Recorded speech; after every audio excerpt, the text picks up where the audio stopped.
అందరికీ నమస్తే. గరం గరం వార్తలకి స్వాగతం. ఇయాల కూడా మీకోసం చాలా వార్తలు పట్టుకొచ్చినాం. అంతకంటే ముందుగాల హెడ్లైన్స్. శవపేటికలో వాడుకునే ట్రెండ్ను ఫాలో అవుతున్న రాజేష్. టాకీస్లకు పోయినాయి రేసు గుర్రాలు, తగ్గేదేలే అనుకోబట్టిండ్రు అల్లు అర్జున్ అభిమానులు. నిద్రలో కూడా ఫోన్ వాడుతున్నట్టే జరుపుతున్నది వేలు. జాగ్రత్త, పిల్లలకు ఫోన్లు ఇచ్చి అమ్మా నాయనలు. జాంబీల లెక్కనే మారిండ్రు వీళ్ళిద్దరు మనుషులు. వీళ్ళని చూసి మస్తు పరేషాన్ అయినరు జనాలు.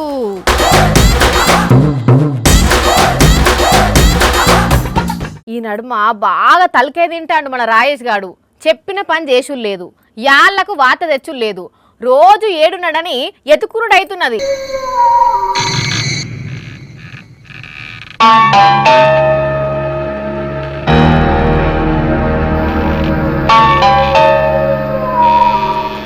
రాయేష్ గా నువ్వే కదా? నువ్వే అని నాకు తెలుసు. ఏడున్నావో బయటికి రా ముందు. Nice to hear you. ఎవరన్నా? మొన్న నువ్వు చదివిన వార్తల్లో నేనే వార్త చదివినా? అయినా వార్త చదివితే వస్తారా ఇట్లా? నువ్వే కదా వాళ్ళకు దయ్యం పట్టిందంటే దమ్ముంటే నన్ను పట్టురా అని పిలిచినావు, అందుకే వచ్చిన.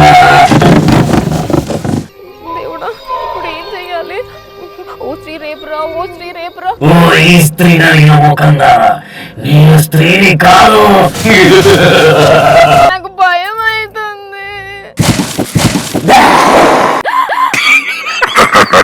బద్మాష్గా ఏ ఆపు.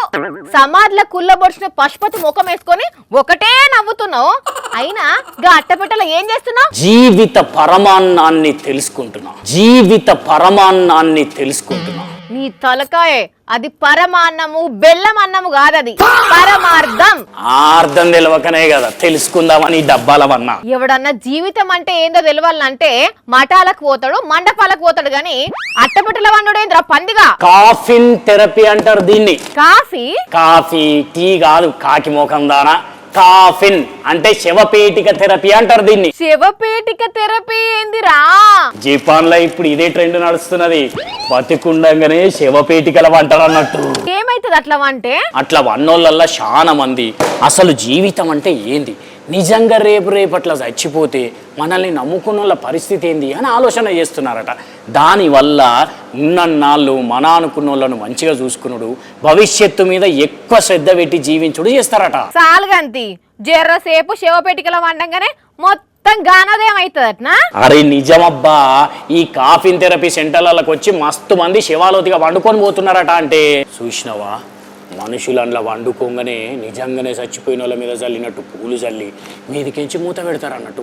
ఇక అందులో వన్నాక ఆ చీకటికి, ఆ సైలెన్స్కి ఏం అర్థం కాక మన అంతరాత్మతోటి మనమే మాట్లాడుకున్నట్టు అవుతుందట. అది మ్యాటర్. మరి నువ్వు ఈ పెట్టెలెందుకు అన్నట్టు? అంటే పేటికల వండాలంటే కొంచెం భయం అనిపించి ముందు అట్టపెట్టెల వండుకొని చూద్దామని చెప్పేసి ప్రాక్టీస్ చేస్తున్నా. ఏమొచ్చింది మరి పంటే? మోసమర్రక, ఆయాసము, గాలాడక చెమటొచ్చింది గంతే. ఇంకా జరసేపు ఉంటే నిజంగానే పండ పెట్టాల్సి వస్తుంది. పిచ్చి గాడిదెక్కను అన్ని నెత్తి మీద వేసుకుంటావు. కానీ ఏం చిత్రముల్లా, మనిషి బతుకుండంగానే చచ్చిపోయినట్టు శివపేటికల వండుడేంది? అట్లా వంటే జీవితం విలువ తెలిసొచ్చుడేంది? మెంటల్ గా స్ట్రాంగ్ ఉన్నోళ్ళైతే అన్ని తీర్లా ఆలోచించుకుంటారేమో గాని పుసుక్కున అల్కదక్కువోళ్ళైతే నిజంగానే సావే నయం అనుకుంటే ఇంకేమన్నా ఉన్నదా అనుల్లా? ఏం చేస్తాం, ఏ వాళ్ళ పిచ్చాళ్ళది. ఒకప్పుడు పిల్లగాళ్ళంతా కలిసి మస్తు ఆడుకునేటోళ్ళు, ఇసుకల్లా మట్టిలో బొర్లేటోళ్ళు. కానీ అదే ఇప్పుడు ఏ వాళ్ళ ఇంట్లో వాళ్ళే ఉంటున్నారు, ఫోన్లతోనే ఆడుతున్నారు. కనీసం ఇంటోళ్ళతో కూడా ఆడలేదు. ఫోన్ చేతులుంటేనే అన్నం తింటారు కొందరు పొలగాన్లు అయితే. అయితే అది ఎంత డేంజరో ఈ వార్త చూస్తే మీకే తెలుస్తుంది. చూసిన రానుల్లా ఈ చిట్టి తల్లిని చేతుల ఫోన్ పట్టుకొని అట్లనే నిద్రపోయింది.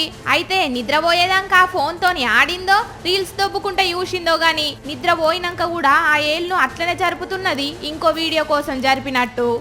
ఈ లెక్కన ఈ బుజ్జి ఫోనుకు ఎంత అలవాటు పడ్డదో ఒక్కసారి మీరే ఆలోచించుండ్రి. ఇంకొన్ని రోజులు అట్లనే అయితే మెంటల్ వచ్చి నాస్తది. అప్పట్లా పబ్జి గేమ్ చేయబట్టి ఎంతమందికి పిచ్చి లేవలేదు. అందుకే పిల్లలకు ఫోన్లు ఇయ్యకుండ్రి, ఇచ్చిన గంటలు గంటలు వాళ్ళ దగ్గరనే ఉంచకుండ్రి అన్నట్టు మొన్ననే సజ్జనార్ సార్ ఏం చెప్పిండో ఇన్నరా? మనము చిన్నప్పుడు సమ్మర్ హాలిడేస్ వస్తే దగ్గరున్న గల్లీలో మనము ఫ్రెండ్స్తో ఆడుతూ మనం టైం గడిచేది. పిల్లలందరూ కూడా స్మార్ట్ ఫోనే ఒక పెద్ద ఫ్రెండ్ అయిపోయినారు. ఇద్దరు పేరెంట్స్ కూడా బిజీ కావడము, పిల్లలతోని టైం గడపకపోవడము, దానివల్ల కూడా వాళ్ళు స్మార్ట్ ఫోన్కి అట్రాక్ట్ కావడం జరుగుతుంది. అమ్మ నాయనలు ఇన్నరు కదా, పిల్లలకు మీరు ఎంత టైం ఇస్తే వాళ్ళు అంత మంచిగా ఉంటారు. అంతేగాని మీరు వాళ్ళకు తక్కువ టైం ఇచ్చి ఫోన్లు ఎక్కువ సేపిస్తే అది షాన్ అంటే షాన్ డేంజరు.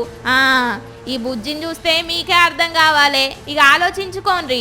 మామూలుగా సినిమా చూస్తందుకు మనుషులే టాకీసుకోతారు, కానీ జంతువులు పక్షులు అయితే పోవు కదా.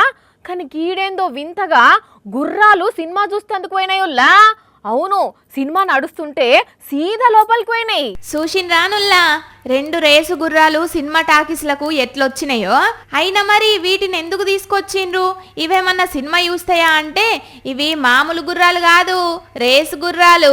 అందుకే రేసు గుర్రం సినిమా రిలీజ్ అయితే అల్లు అర్జున్ ఫ్యాన్స్ ఇట్లా రేసు గుర్రాలను టాకీస్లకు పట్టుకొచ్చి వాళ్ళ అభిమానాన్ని చూయించిండ్రు అన్నట్టు. తెలిసిందే కదా, బన్నీ బర్త్డే స్పెషల్ గా రేసు గుర్రం సినిమాను రిలీజ్ చేసిండ్రని. ఇక ఈ సినిమా మళ్ళీ చూసిన బన్నీ ఫ్యాన్స్ మస్తు ఖుషి అయినరు అన్నట్టు. బన్నీ బర్త్డే స్పెషల్ గా అట్లీతోనే తీయబోయే సినిమాలా అల్లు అర్జున్ ఎట్లుండబోతుండో అనే పోర్ట్వన్ కూడా బయటికి ఇడిచిండ్రు.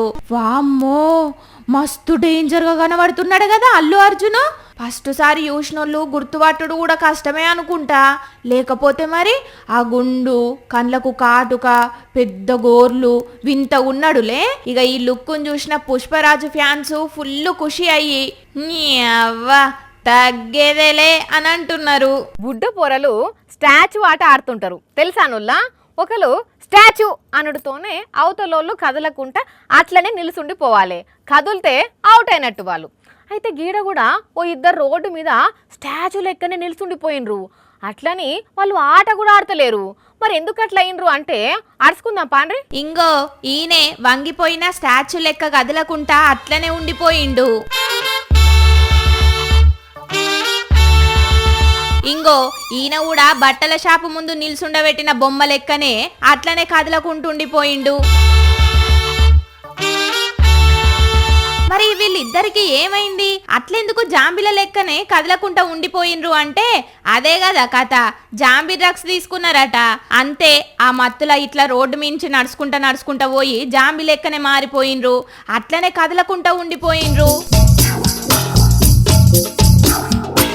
ఈయనది బీహారు, ఈయనది బెంగళూరు. జైన్ అనే డ్రగ్స్ చేయబట్టి మనుషులు గిట్లనే కదలకుంటుండిపోతారట. అందుకే దీన్ని జాంబీ డ్రగ్ అని అంటున్నారు కొందరు. ఇక వీళ్ళు గదే తీసుకున్నట్టున్నారు. అందుకే రోడ్డు మించి నడుచుకుంటూ వచ్చి సడన్ గా గిట్లనే ఆగిపోయినరు. ఓ 5 నిమిషాలో 10 నిమిషాలో కాదు, కదలకుంటా గంటలు గంటలు అట్లనే బొమ్మ లెక్కనే ఉండిపోయినరట.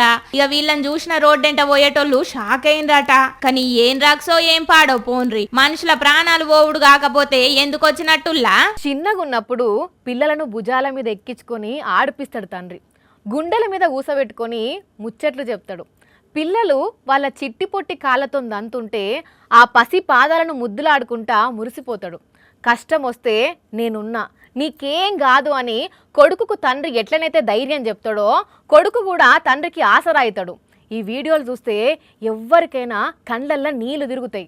ఆ పెద్ద ఆయనకు పానం బాగలేనట్టున్నది. తండ్రిని డాక్టర్ దగ్గరికి తీసుకుపోదామని కార్ డోర్ ఓపెన్ చేసిండు కొడుకు. కానీ ఆయనకు ఆ కార్లో కూర్చోనికి వస్తలేదు. తండ్రి ఇబ్బంది పడుతుంటే ఆగు డాడీ, నేను కింద పడుకుంటా, నా మీద కాలు పెట్టి ఎక్కు అని వెంటనే కారు డోర్ దగ్గర కింద పడుకున్నాడా పిల్లగాడు. అప్పుడు మెల్లగా కొడుకు ఈపు మీద కాలు పెట్టి కార్లకు ఎక్కి కూర్చున్నాడా తండ్రి. ఇప్పుడు సోషల్ మీడియాలో ఫుల్ వైరల్ అవుతున్నది ఈ వీడియో. ఇక్కడ ఒక తండ్రి తన కొడుకు ఎట్లా ధైర్యం చెప్పిండో చూడుండ్రి.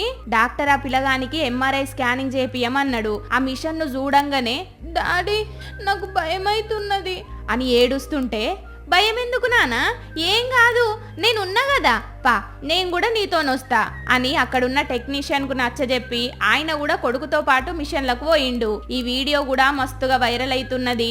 ఆ తండ్రి కొడుకుల బంధం చూస్తే కళ్ళల్లో నీళ్లు తిరుగుతున్నాయి అని అంటున్నారు నెటిజన్లు. ఈ నడుమ దొంగ బద్మాష్కాళ్ళు మస్తు రెచ్చిపోతురుల్లా. ఏదైనా కనబడితే చాలు కన్ను మూసి తెరిచే లోపలనే మాయం చేస్తున్నారు. ఇంతకు ఇప్పుడు ఏమైంది, ఎవరు దొంగతనం చేసిర్రు, ఏం ఎత్తుకపోయినరు అంటారా? చూడుండ్రి మీకే తెలుస్తుంది. చూసేతందుకు శుద్ధ పూస లెక్కనే, కనబడేతందుకు టక్కు గిక్కేసి స్టైల్గా తయారయ్యి ఏదో పెద్ద మోతవారి లెక్కనే ఫోన్ మాట్లాడుతున్న వీడు పెద్ద గజ దొంగ. అవును, ఇట్లా ఫోన్ మాట్లాడినట్టే చేసి మెల్లగా పక్కనే ఉన్న బండి దగ్గరకు పోయి పైసల కట్టెత్తుకపోయిండు. ఖతం, bye bye, tata, good bye, గయా. చూసేది చూడంగానే పైసలు మాయం చేసి పారారైండు. ఇది పల్నాడు జిల్లా జొన్నలగడ్డ బైపాస్ కాడ. మరి ఎంత ఎత్తుకపోయిండు అంటే 5 లక్షల రూపాయలు.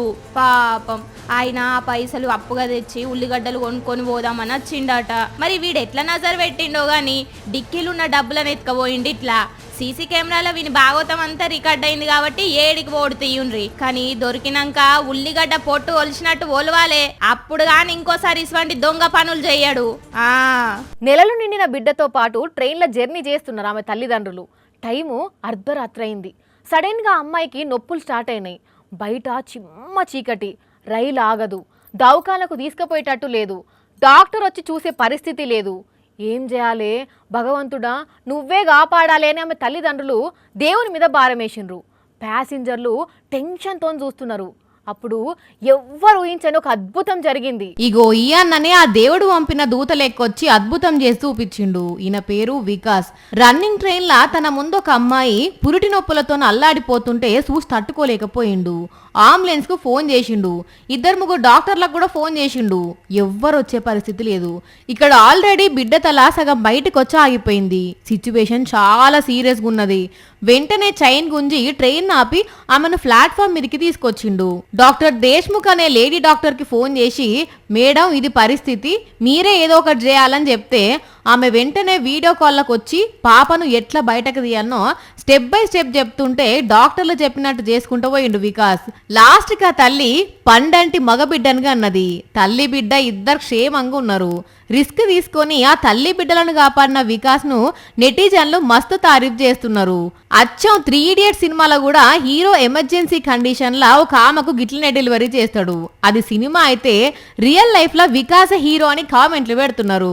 నిజంగా వికాస్ అన్నా నువ్వు గ్రేట్ అన్నా. చూసిరు కదా, ఇవే ఇవాల్టి గరం గరం వార్తలు. మళ్ళొచ్చే ఎపిసోడ్లో ఇంకిన్ని గరం గరం వార్తలతో కలుద్దాం. మన టైం అయితే గుర్తుకున్నది కదా, రాత్రి 8:30కు, మళ్ళీ పొద్దుగాల 8:30కు. మర్చిపోకుండా చూడండి. టాటా.